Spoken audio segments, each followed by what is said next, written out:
ലഹരി ഉപയോഗം തടയുന്നതിന് അധികാരികൾ കർശനമായ നടപടികൾ കൈക്കൊള്ളണമെന്ന് NSS കോട്ടച്ചേരി കരയോഗം ആവശ്യപ്പെട്ടു. മേലാങ്കോട്ട് ചേർന്ന വാർഷിക പൊതുയോഗമാണ് ഇക്കാര്യം പ്രമേയമായി സർക്കാരിന് മുന്നിൽ വെച്ചത്. This news sponsored by Emmanuel Silks, Kanhangad, Kannur and Thrissur. സമൂഹത്തിനാകെ വലിയ ദുരന്തമുണ്ടാകാനിടയാക്കുന്ന ലഹരി മരുന്നുകളുടെ ഉപയോഗവും വിൽപ്പനയും വ്യാപനവും തടയുന്നതിനായി അധികാരികളുടെ ഭാഗത്തുനിന്നും കർശനവും ശക്തവുമായ നിയമ നടപടികൾ ഉണ്ടാകണമെന്ന് നായർ സർവീസ് സൊസൈറ്റിയുടെ കോട്ടച്ചേരി കരയോഗത്തിന്റെ വാർഷിക പൊതുയോഗം പ്രമേയമായി സർക്കാരിനോട് ആവശ്യപ്പെട്ടു. മുന്നോക്ക സമുദായത്തിലെ പിന്നോക്കക്കാരുടെ മക്കൾക്ക് തൊഴിലിലും വിദ്യാഭ്യാസത്തിലും സംവരണം അനുവദിക്കണമെന്നും കാഞ്ഞങ്ങാട് നഗരത്തിലെ ഗതാഗത പ്രയാസങ്ങൾ പരിഹരിക്കുന്നതിന് നഗരമധ്യത്തിൽ ഫുട് ഓവർ ബ്രിഡ്ജ് നിർമ്മിക്കാൻ അധികാരികൾ തയ്യാറാകണമെന്നുള്ള ആവശ്യവും യോഗം മുന്നോട്ട് വെച്ചു. മേലാങ്കോട്ട് ലയൺസ് ക്ലബ്ബ് ഹാളിൽ ചേർന്ന പൊതുയോഗം taluk union president K. Prabhakaran Nair ഉദ്ഘാടനം ചെയ്തു.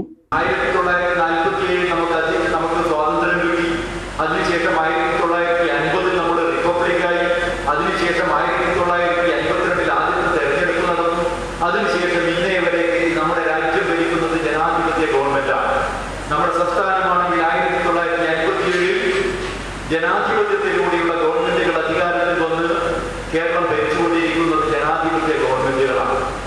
ആ ജനാധിപത്യ ഗവൺമെന്റുകളിൽ നമ്മൾ പറയുന്നത് എല്ലായ്പ്പോഴും എല്ലാവരും പറയുന്നതും പഠിപ്പിക്കുന്നതും പറഞ്ഞിരിക്കുന്നതും നമ്മൾ വിശ്വസിച്ചിരിക്കുന്നതും എല്ലാവരെയും തുല്യരായി കാണാനുള്ള, എല്ലാവർക്കും തുല്യമായ അവകാശമുള്ള ഒരു ഭരണഘടനയുടെ അടിസ്ഥാനത്തിലാണ് നമ്മൾ പ്രവർത്തിക്കുന്നത് എന്നുള്ളതാണ്.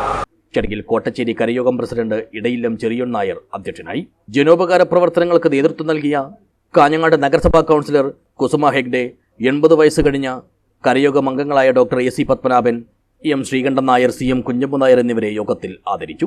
കൂടാതെ അംഗങ്ങളുടെ മക്കളിൽ വിവിധ മേഖലകളിൽ കഴിവ് തെളിയിച്ചവർക്ക് അനുമോദനം നൽകി. കരയോഗം സെക്രട്ടറി P. ദിവാകരൻ നായർ പ്രവർത്തന റിപ്പോർട്ടും ട്രഷറർ K. ബാലകൃഷ്ണൻ നായർ വരവ് ചെലവ് കണക്കും അവതരിപ്പിച്ചു. Taluk union secretary P. Jayaprakash സംസാരിച്ചു.